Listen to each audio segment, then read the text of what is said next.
Hello, everybody. Welcome. Happy 4th of July. Welcome to Daily Reflections with Chris. So grateful you're here with me today. Very grateful to be alive today. Um, just feeling a lot of gratitude right now. I got to sleep in today. I don't have to go in till later. I'm going to meet with a friend for breakfast. And all that is like, makes my life pretty good. I'm so grateful to have that today. So what we do here, for those of you who have never watched these videos, is what I do is I'll read the daily reflection for today. And today I don't have my book; it's in the car, but I do have my little personal computer here, and you can look it up also at aa.org, daily reflections, or just daily reflections. You can just Google it, and it updates itself every single day. So all I had to do was open up my computer and boom, it was already like July 4th, the reading for July 4th, right? Okay, so let's get started. So today it's called A Natural Faith. That's from July 4th today, right? Deep down in every man, woman, and child is the fundamental idea of God. It may be obscured by calamity, by pomp, by worship of other things, but in some form or other, it is there. It is here. For faith in a power greater than ourselves and miraculous demonstrations of that power in human lives are facts as old as man himself. And that's from Alcoholics Anonymous, page 55. I have seen the workings of the unseen God in AA rooms around the country. Miracles of recovery are everywhere in evidence. I now believe that God is in these rooms and in my heart. Today, faith is as natural to me, a former agnostic, as breathing, eating, and sleeping. The 12 steps have helped to change my life in many ways, but none is more effective than the acquisition of a higher power. Wow. What a great, today's, July 4th, Independence Day, and what a great reading for one's own independence, right? I learned in these rooms and through this program that the more dependence I had on a higher power, the more independent I really was. Because if I put all my trust, all my goals, all my desires, everything in Him, right, in this higher power that I trust in now, that I believe in now, that I give all my worries to and all my desires and everything that's good and bad, I give it all to Him now, right? I am more independent to be just walk around freely in this earth and just be like, okay, the life is good. Life is good. I show up to work, do what I gotta do. I don't, fall off the beam too much anymore. I just keep on going, keep doing a really good job. I get motivated, at my job. They're always like they're oriented, so they're always pumping us up, motivating us to do better, right? To work, not necessarily work harder, but to do better, to meet goals, to set goals, and to meet those goals. So I'm more able to do that when I'm not worried about how the bills are going to get paid, when I'm not worried about where am I going to live next time when my lease is up. I'm not worried about how my dogs are doing. I'm not worried about my nieces. I'm not worried about things that while I have some part to do in it, I don't have total control of it right now at this moment, right? At this moment. There's nothing I can do about it right now. And then when I'm at work, there's even less that I can do about it, except for pray and trust and have faith. That's all that I can do, right? Well, that's my today. But back a long time ago in 2002, when I first came into this program, I saw a God. I believe there was a God. My mom been talking about him. My grandma's been talking about him. And I believed that there was a God, but I saw him working other people. I said, there's got to be a God. Or look at that person. Look at that. I'm like, there's got to be a God. But I didn't believe that God could work in my life. And the more that people would tell me, no, because you're this, no, because you're that, no, because you're this, blah, blah, blah. The more that I would isolate and the more that I would believe, that I would give into those beliefs that God was not for me. Even though I could see He was for you, I never believed that He was for me. So the reading is talking about that, about calamity. I'm worried about things, pomp, right? I'm worried about all the noise, all the other things, by worship of other things, by worshiping people, by worshiping money, by worshiping success, right? And the more that I worship those, the worse my life got. by worshiping alcohol, expecting alcohol to do for me that the things that only God could do for me, right? Or faith in a higher power that could do for me. So, but for some way or another, we may feel like we don't have it, but it is there. Even people who don't believe in God believe in something. There are people who don't believe in God who are sober today. That doesn't mean they believe in the devil. That just means they believe in other things. I don't know what it is they believe, but they say the God thing, it could deter them from the program, right? This God word. But you know, when I first came into the program, they didn't tell me I had to believe anything. They taught me how to pray. And it was through these prayers that I was able to let go of the reins just a little bit more and just allow God to really work in my life. And I did that because I saw him work in your lives first. Right? I kept going to meetings and people would come in and it'd be their first day and then their second day, and 30 days later they're like a changed person.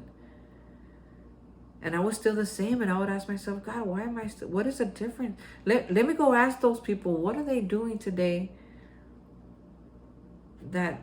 what did they do yesterday that today they're like this? And they said, well, I got a sponsor. Well, I worked the steps. Well, I started praying, and I still wasn't doing any of those things because I hadn't completely given myself to this AA idea or that recovery idea, right? I was still stuck trying to hold the ex, to stay with me, trying to look good, still going to clubs and still not even drinking, but still trying to be there, like, because I wanted to be a part of, and really thinking that was the lifestyle I wanted to live still.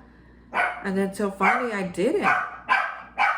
It was to being here with you guys, to learning how awesome this program is and how miraculous things can be. I'm sorry, my dogs are barking. They're going crazy.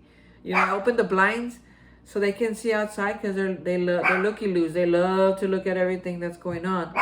But then they like to bark about it. So Kimberly's over there barking. And I tell her to be quiet, but she thinks I'm playing with her. So anyway, so moving on. So I saw that God was working in their lives, and then I finally said, okay, then it was not like I said, okay, and then started to do things. I started to maybe want this program just a little bit more. And then eventually I stopped drinking, right? I said, hey, I don't want to drink from this day forward. And I had that little commitment to myself. So it kept me sober for a while all by myself. But then after about 2 or 3 months, man, I was like, wanting to drink. I wanted alcohol in my system. So that's when I really had to get into prayer, when I really had to start using my sponsor, right? Calling her and be like, hey, this is how I feel. What should I do? And she would say, man, go somewhere.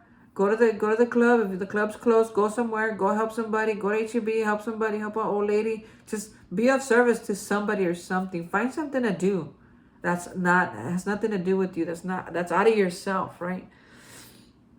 So those are the little things. Those are the little suggestions that I took, that helped keep me sober in the early days. And then she would say, and pray. Just when you can't go to sleep, pray yourself to sleep. They used to tell me, if you're having a hard time sleeping, start reading the big book. You'll fall asleep real quick. And I do that sometimes. But because I'm probably worried about something, or I got something going on, uneasy, that I can't sleep. So when I get into the big book, I read about solution. I read other people's story. I read about things that have nothing to do with me. But I just read, and it really helps me have a really good sleep. And before you know it, I've read the whole book, and I kind of know something that's in it, and I could pass that to other people. So it's just a whole bunch of moving parts, a whole bunch of things, just really adding to my life since I got here to the program.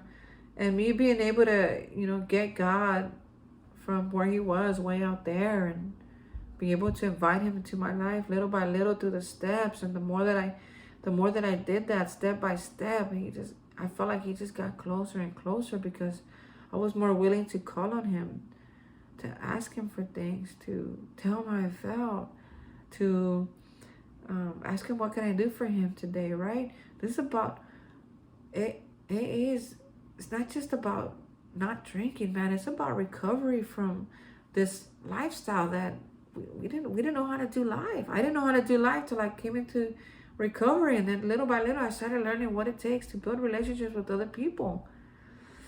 And it's all about relationships, folks. We're not here. We weren't put on this earth to live alone. Some of us do, but we got friends. You know, we got friends we can call. We don't do this alone. I got God, and what I realized is the closer that I got to Him, that the easier that my life got. And it got easier to not pick up a drink. It got easier to face life with its ups and downs and turns and tumbles, and it got easier for me to be able to have relationships with other people and give up these old toxic ways for new loving ways that are of God, that are of my God, right? When they gave me the opportunity, when they said, Chris, let's just wipe the slate clean, just erase everything you think you know about God, and I want you to write, if there was a God, what would He be like?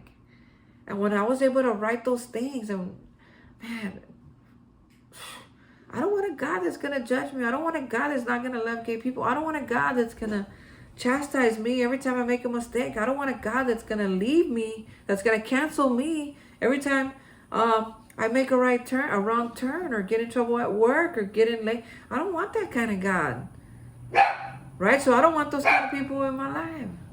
So my relationship with Him has clarified my relationships with other people. I really need to close those blinds. That's what I'm going to do. But we're so far into this reading today that I don't want to get up to do that. So I apologize for the noise. But who I was is not who I am today. And, you know, I do the things that work because they keep my life going. And I like what it says here. Today, faith as natural to me as breathing, eating, and sleeping. Like when people tell me that they didn't pray today, I'm like, what? How does that happen? How do you not pray? Not because I think they're dumb. I can't picture my life today with me not praying, not even once, not even doing one shout out, one thank you, or saying amen, or saying yes, or what can I do for you, God, or use me, or remove these defects, whatever, however I tap into Him today, I have to do it for me to survive and for me to live the life that I want to live. I mean, I have a pretty good life, and sometimes I say, man, a thought comes in, I'm like, what? Okay, I'm going to go do that. And I do that, and half of me doesn't want to do it because I'm scared, right? But the other half is like, well, you said you were open to this, so now you gotta do it. And that's how we roll, me and my higher power. I mean, we have such a good relationship. I try to get that relationship and just you mimic that relationship that I have with my higher power to other people around me. You know, my friends, my coworkers, the people that spend time with me, the people that I see, random people that I see in the store. I mean, being a man of God is not. It's not just something that was. It was given to me, the day that I was born. Oh, you know, God brought me into this life, right? But today, because of everything that I've been through and everything that I've learned and all these ways that I've been, you know, being a man of God, today is intentional. It's intentional for me. God, I don't want to treat nobody like that. I don't want to hurt nobody. I just want to love on people. That's all that I want. I just want to love on people. And do I mess up? Yeah, I mess up. Sometimes I catch myself cussing at people on the road, and I'm thinking like, Chris, why are you cussing, man? If somebody were to hear you say that, they'll be like, oh, you're not a man of God. But I am, but I get frustrated, right? But I'm glad that I didn't like tell them to their face. Yeah, I just said it in my car, not to their face, right? But still, the fact that I'm saying that is like, it reminds me, or kind of checks me of where I am spiritually, right? And so there are little gauges that I use today just to kind of fine tune my life to help me, right? If I'm feeling frustrated or impatient with somebody, I'm just like, okay, that's a gauge. I'm I might be having a little emotional imbalance or spiritual imbalance. Let me just check myself real quick and say, God, something easy, so easy that I love to do is like, okay, God, that frustrated me. Help me. Help me to not hurt that person. Help me not to hurt myself. And then when I get home, if it's still on my mind, I reflect on it, right? But for that moment, I'm just like, oof, God, oof, something happened there. I don't know what it was, but it made me feel a certain way, and I don't want to, just what do I got to do, right? Not to hurt myself or not to hurt that person, because I've already decided I don't want to be that person who hurts other people anymore. And then we get through it. Sometimes I got to remove myself. Sometimes I got to go take a break. Sometimes I need a glass of water. Sometimes I need to eat. Sometimes I need a nap, right? Sometimes I need to go and ask people how they're doing, call them on the phone, give them a text. Sometimes that I got to do things that I would not normally do, right? To get out of myself and to get out of, being stuck, right? Because I don't want to be unstuck. So I want to unstuck myself. There are books. There's a book out there that's called Unfuck Yourself. But I refer to it as unstuck yourself, right? Because I keep myself stuck with my inability to be honest, open-minded, and willing. So I want to thank you again, folks, for tuning in. I hope that I've helped somebody, and if I didn't, well, please write in the comments. I love to hear your comments, and I don't get them very often. And I think it's probably because of the way that YouTube does things. But I'm going to share this on my Facebook. And if you get to see this at whatever time, whenever, if you'd like to leave a comment, please, I'll appreciate that so much. If you want to share this with other people, that'll be awesome. Because maybe you don't need this message today, but maybe somebody else in your life does. And maybe they don't. But if you just want to share it with them, that'll be cool too, right? Kind of like buying your dad socks for Christmas, or buying your friend a tie, which he never uses tie. Just that kind of gift. So I hope that you would gift this to somebody, and if you don't, that's cool too. So that's all for today. Hope you have a wonderful rest of your 4th of July weekend. If you're recovering today, thank you so much for taking your time out to watch this. I don't mean like if you're in recovery. Some people just need to recover from a busy weekend because they had like a really intensive barbecue, or maybe they drank last night a little bit too much. I mean, whatever. I don't know what the reason is. Just maybe you're vegging out today. I would love to veg out today, but more than anything, today I'm ready to go to a meeting, have breakfast with a friend, and then get my butt to work. I love you guys. Have a wonderful rest of your day. Bye.